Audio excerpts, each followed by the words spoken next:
কথার শত্রু কথা, গাছের শত্রু লতা, একটি চোরার চকিদার, আলো আর অন্ধকার, চিরতরে শত্রুতা লেগে আছে, যা বলে গেছে ভুলি নাই তাই মনে করে লক্ষ্য করেন ঠাই। কথার পৃষ্ঠে যদি দুই একটা কথা না বলি, বাউল বিচার গানের কোনো মজা নাই। পরে যে কোবাকুবি শুরু হয়েছে, আমি সন্দেহ করছিলাম যে আপনি এমন একটা কিছুই করবেন, কারণ আমি একটা গান গাইছি, গান গাইয়া বলছি যে দেখেন, আমি জানি আপনি শরীয়ত, তরিকত, হাকিকত, মারিফত, শরীয়ত তো অবশ্যই আপনি করেন। আমি আপনার এরিয়া কোনো কিছু বলি নাই। যারা আমার নবীর আইন হুকুম পালন করে না, শরীয়তের কর্ম পালন করে না, কিন্তু তারাও মুসলমান দাবি করে এবং তারাও বলে যে আমিও একজন শরীয়তের লোক, আমিও একজন নবীর উম্মত, কিন্তু নবীর আদেশ অমান্য করে, নবীর সম্পূর্ণ কথা পালন করে না। আমি তাদের জন্য বলছি, এখনো সময় আছে, নবীর দিনে আয়। এখন এই কথার ব্যাখ্যা দিতে গিয়া এই কারে বলে তাবলিগে বারে বারে ধরে এই কথাবার্তা বইলা, তারপরে বলতেছে যে এটা কুমার পাড়ায় গিয়া তুমি বলবা, এটা আমার কাছে বলে তো লাভ নাই। এই কথা বইলা আরো অনেক কথা বলছে, এই কয় না জ্বরের আগে মাথা ব্যথা, ঝগড়ার আগে তারা কথা। আপনি তো স্বভাবটাই তো এরকম। এর জন্য আগেই বলছিলাম যে আমি ঝগড়া করতে পারি না, আর শরীয়তের মধ্যে এগুলা নাইও।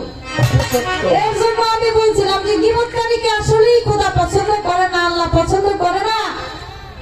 আমি একটু হুঁশিয়ারি সংকেত দিয়ে গেছিলাম, দেখি দাঁড়াইয়া উনি এই গীবত কই শুরু করে। আরে আলেমের মধ্যেও জালেম আছে, ফকিরের মধ্যেও ফক্কর আছে। আলেমের মধ্যেও জালেম আছে, ফকিরের মধ্যেও কিন্তু ফক্কর আছে। আমি যদি মনে করি যে আপনি ওই ফকির ফক্কর মার্কা ফকির, তাহলে তো আজকে গান হইব না, ওই ঝগড়া। আর আপনি যদি আমার মনে করেন ওই জালেম মার্কা আলেম, তাহলে তো এখানে মানে খালি ঝগড়াই হবে, এখানে তো আর পারার প্রশ্নই আসে না। আপনি যেমনি গীবত দেওয়া শুরু করে দিচ্ছেন, এমনি গীবত গেলে কেমনে হয়? আপনি একজন ফকির মানুষ, ফকির তো জ্ঞানী মানুষ, জ্ঞানী মানুষ হয়ে যদি এইরকম আলাপ আলোচনা করেন, এটা কি মানায়? আমরা সেজদা দিছি, এই সেজদা দিতে গেলে নাকি আরেকজনের পায়ে লাগে, আরেকজনের পাছায় লাগে, এটা আপনি জানেন কেমনে? এইগুলো দেখালে কি আপনি জানেন নাকি? হ্যাঁ, যারা মুসলিম, যারা নামাজ পড়ে, তারা তো সর্বদা ক্ষুধার ধানে থাকে। তারা এক মনে এক নিয়তে নামাজ পড়ে। কার পাশায় লাগবে আর কার পায়ে লাগবে এগুলো দেখার সময় আছে?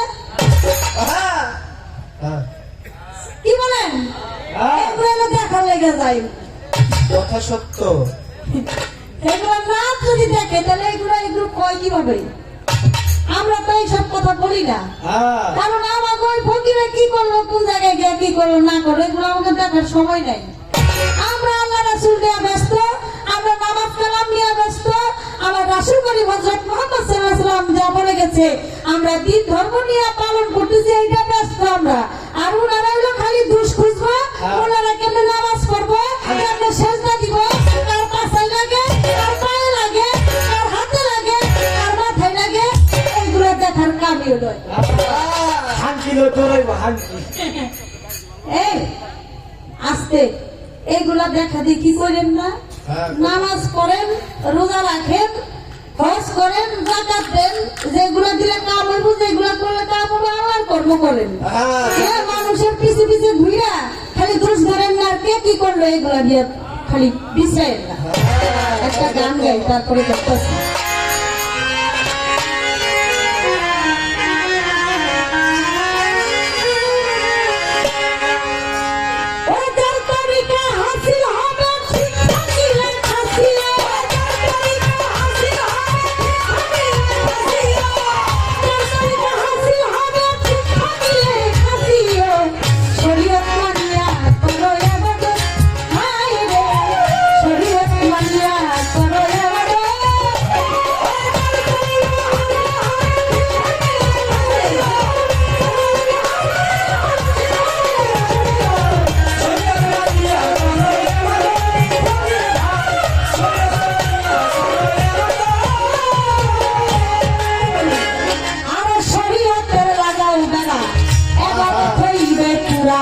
শরীয়তের লাগাও বেড়া, ইবাদত হইবে পুরা, মানতে হবে অষ্ট সারা বলছেন নবী মুহাম্মদ।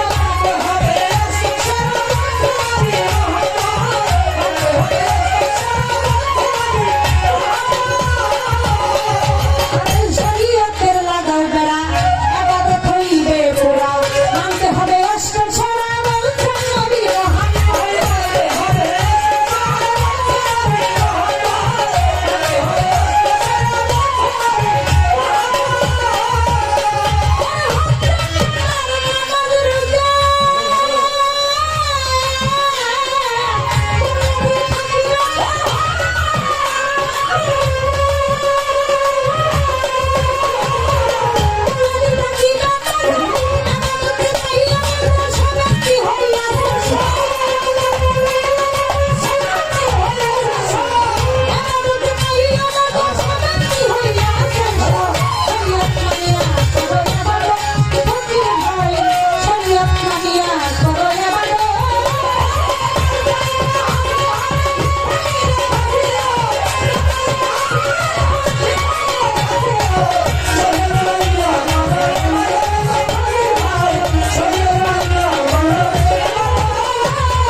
যেভাবে চেয়ে আমার কাছে জিজ্ঞাসা করে, ভুলি নাই কথায় আমার মনে পড়ে।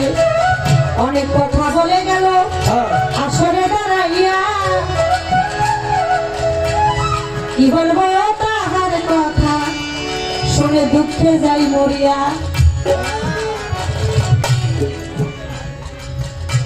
আসলে হয়ে গেছে বুইরা পড়া যায় ঘুইরা, বয়স হইছে এখন কিছু আর কইতে মায়া লাগে। কারণ বেশি কইলে আমার মনে মনে করবো মায়া নাই বেশি কথা কই, কিন্তু না কয়ে পারতেছি না। কারণ এত কিছু কইলা বলতেছে, দেখেন আমি কিন্তু দোষ কইতেছি না। শেষদার কথা বললো, আমরা নামাজ পড়তে গিয়া সেজদা করি, পাছাই লাগে মাথায় লাগে এই সমস্ত কথাবার্তা কইলা। উনি বলতেছে যে আমি কিন্তু দোষ কইতাছি না।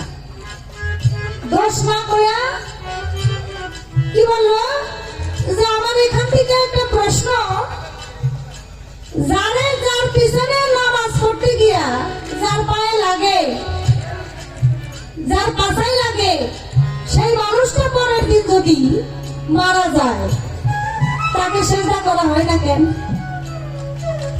মানে ওনার ধারণা যে আমরা ইমাম সাহেবের পিছনে নামাজ পড়ি কি ইমাম সাহেবের লেগে নামাজ পড়ি নাকি? হ্যাঁ, কি বলেন আপনারা? নামাজ কি ইমাম সাহেবের জন্য পড়ি? যে উনি মানলেন ওনার সেজদা দাম লাগবো? নামাজ পড়ি আমার মাওলার জন্য, মালিকের জন্য। আমার রাসূল করিম হযরত মুহাম্মদ সাল্লাল্লাহু আলাইহি ওয়াসাল্লাম যারা সৃষ্টি না করলে আল্লাহ 18,000 মাখলুকাতের একটা ধূলিকণাও সৃষ্টি করতো না। আমার আল্লাহ বলেন, আমি সব সময় বলি ইন্নাল্লাহা ওয়া মালাইকাতাহু ইউসাল্লুনা আলান নবী ইয়া আইয়ুহাল্লাযীনা আমানু সাল্লু আলাইহি ওয়া সাল্লিমু তাসলিমা। তোমরা যারা আমার বান্দা বান্দি আছো অবশ্যই আমার নবীর নামে দুরূদ পড়বা। কেউ যদি আমার নবীর নামে সারাদিনে একবার দুরূদ পড়ে, আমার আল্লাহ বলেন তার সারাদিনের 10টি গুনাহ ক্ষমা করে দেন। সুবহানাল্লাহ। তাহলে সেই নবী নামাজ পড়ছে, আল্লাহ যার জন্য যারে না বানাইলে কিছুই বানাইতো না, সে নামাজ না পড়লেও হইতো, সে রোজা না রাখলেও হইতো, সে হজ না করলেও হইতো।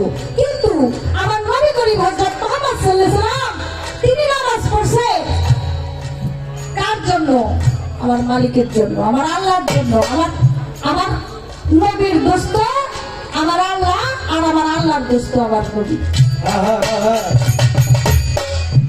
আমরা আমার মালিককে খুশি করার জন্য নামাজ পড়ি।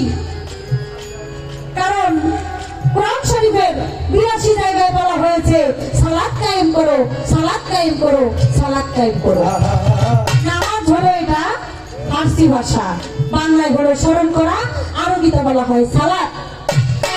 তাহলে আল্লাহর জন্য যেখানে নামাজ পড়বো, সালাত কায়েম করবো, সালাত আদায় করবো, সেখানে ইমাম সাহেব মরে গেলে তারা সেটা করো লাগবো কি লেগে না আমি বুঝলাম না। এর জন্য কইছি যে বয়স হয়ে গেছে তো না পারি কইতে, কিছু না পারি সইতে, সে আমার দিকে চাইলে তো মায়া লাগে। আবার গানে এসে আমাদের দেশে সকালবেলা গাড়িটা আটকাইবো, এই মুক্তা সরকার স্টেজের মধ্যে আমার এত কিছু বলছে, আজকে মুক্তা সরকার যাইতে দিত না।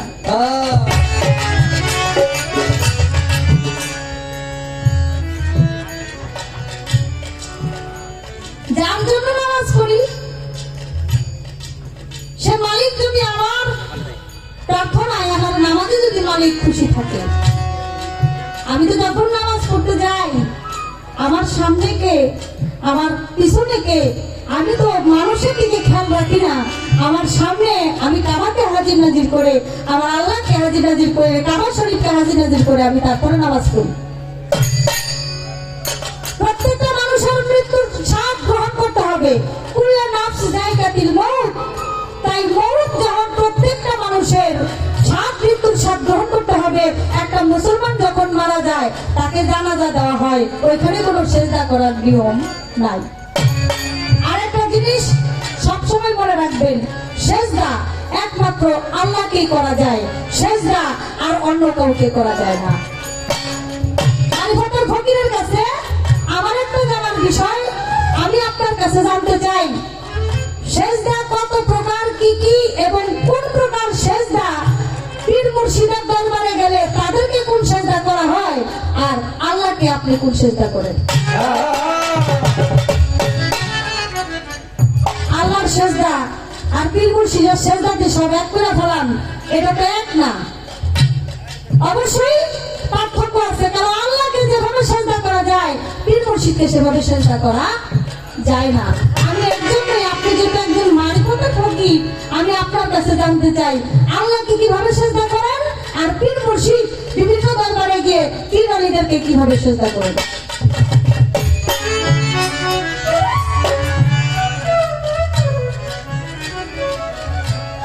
বলে আমরা পীর মুর্শিদকে সামনে সেজদা করি, আর ওনারা পিছনে করে সেজদা সবারে জানাই। আমি এইখান থেকে আপনার কাছে একটু জানতে চাই, সেজদা তো একমাত্র আল্লাহকে করা হয়, হ্যাঁ। পীর মুর্শিদকে কি সেজদা করা হয় না? এটা আরেকটা নাম আছে। সেজদা ভাষাটা কি পীর মুর্শিদকে, যখন পীর মুর্শিদকে করা হয় সেজদা ভাষাটা কি পীর মুর্শিদের সময় কি ব্যবহার করা যাবে না যাবে না?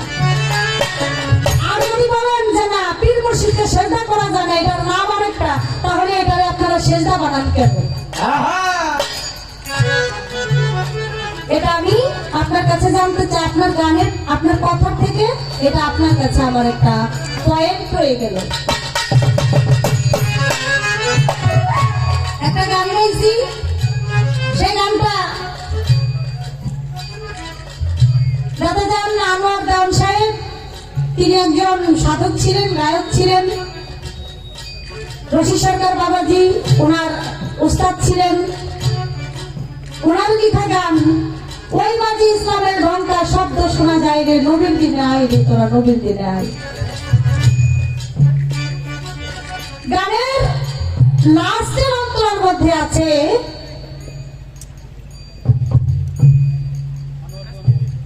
মাঝখানের অন্তর হলো বনের পশু নবী চিনে, মানুষ হইয়া চিনলাম না রে, কি জব দিব পরকালে হাসর মহল্লায়।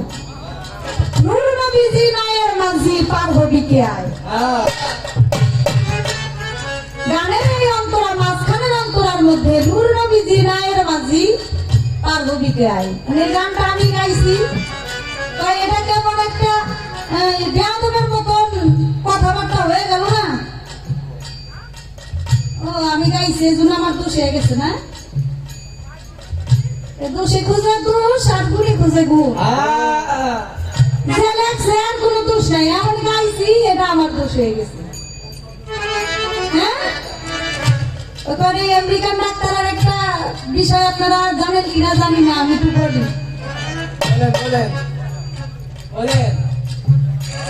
এক লোক ওই আমেরিকায় যখন যুদ্ধ হয়েছে, তো যুদ্ধ হইয়া অনেক মানুষ মারা গেছে। মারা যখন গেছে, যেগুলা মারা গেছে এগুলার বুকের উপরে করজ চিহ্ন দিয়া, মানে লাল চিহ্ন দিয়া করজ চিহ্ন দিয়া দিছে।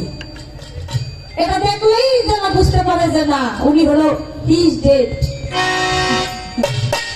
এখন করজ দিতে দিতে সিরিয়ালে লাশ রাখা, তো করজ দিতে দিতে একটা তো জীবিত মানুষ হয়তো চাইয়া বেশি, এখন তারে করজ দিতেছে, লাল করজ, লাল চিহ্ন ওই করতেছে, হাতের মধ্যে থাবা দিয়ে ধরছে। আমি তো মরি নাই, আমার ওই করজ দিতেছিস কি লিগা? সব গুলো মরে গেছে গা, তুই আমার জীবিত বেছিস কে? তুইও মরা। না আমি মরি নাই তো। আরে বেটা আমেরিকান ডাক্তারে কইছে তুই মরা, তুই বেশি কস। আমেরিকান ডাক্তার তুই তো বেশি বুঝস নাকি?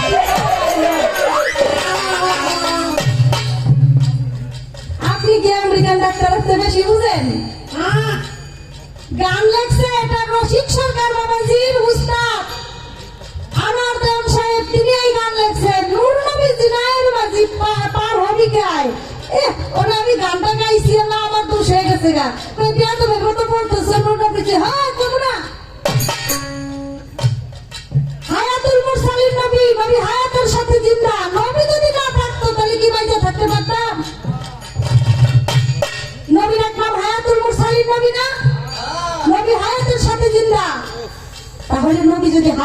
সাথে জিন্দা হয়। কোন নৌকার কথা বলছে? এই দেহ নৌকার কথা বলছে। আমি একজন পাপী মানুষ, তাই এই দেহের মাঝির কথা বলা হয়েছে যে নূর নবীজি এই নায়ের মাঝি। আমি আমার মনকে বলি, আরে নূর নবীজি এই নায়ের মাঝি, পার হবি কা? এটা দেহ নৌকার কথা বলছে। এটা ওই যে এই সুরিতার বাবার নৌকার কথা কয়নি।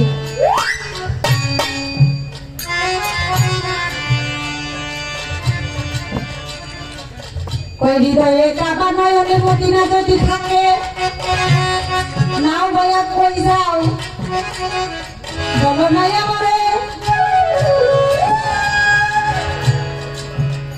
আমি যে এনে মন যাইলে যাই, আপনার সমস্যা কি? আচ্ছা, এটা কোনো কথা? আমার হৃদয়ে কাবা, আমার নয়নে মদিনা, আমার নৌকা দিয়ে আমি যেখানে খুশি সেখানে যাব। আমি 7 সমুদ্র তারা নদী আমি ঘুরবো, এটা আমার ব্যাপার। এটা আপনার সমস্যাটা কোন জায়গায়? আপনি তো জিজ্ঞাসা করবেন কেন?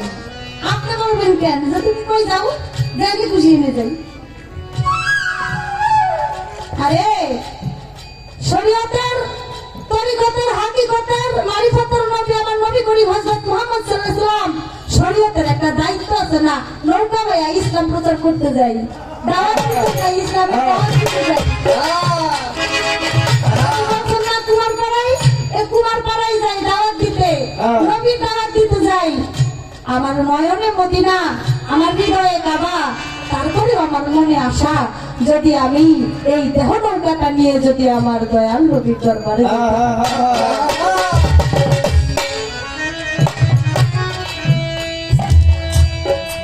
আমার এই পাপী তরণী নিয়ে আমি যদি আমার দয়াল নবীর রওজাখানি একটু চুমা খাইতে পারতাম, একটু দেখতে পারতাম, আমি যদি একটু সেই রোজার ধুলি আমার সারা গায়ে মাখতে পারতাম, আমার জীবনটা ধন্য হয়ে যেত।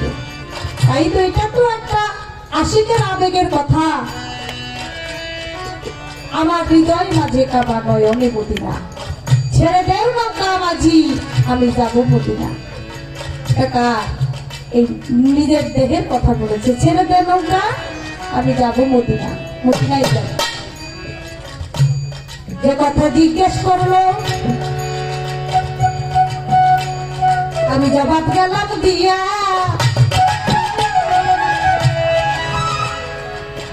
একটি কথা জানিতে চাই বলিবেন খুলিয়া।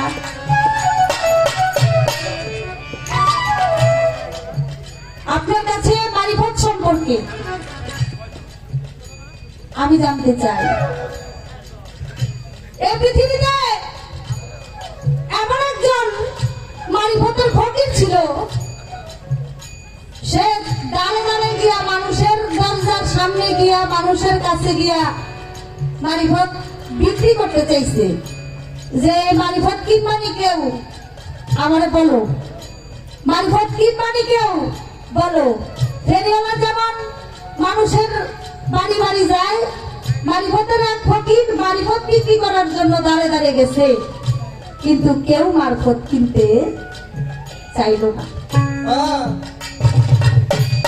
আপনার কাছে আমার জানার বিষয়, মারিফত কি ফেরি করার জিনিস? মারিফত কি বিক্রি করার জিনিস? মারিফত কি দাঁড়ে দাঁড়ে নিয়ে ঘোরার জিনিস? তাহলে সে একজন মস্ত বড় আল্লাহর ওলি ছিল, সে দাঁড়ে দাঁড়ে নিয়ে যে মারফত ঘুরছে সেটা ছিল কোন মারফত? কোন মারফত বিক্রি করতে চাইছে? কোন মারফত মানুষের দাঁড়ে দাঁড়ে নিয়ে বলছিল যে মারফত দিবানি, নিতে চাইল না? কারণ ছিল কি? ঘটনাটা আমি আপনার কাছে জানতে চাই।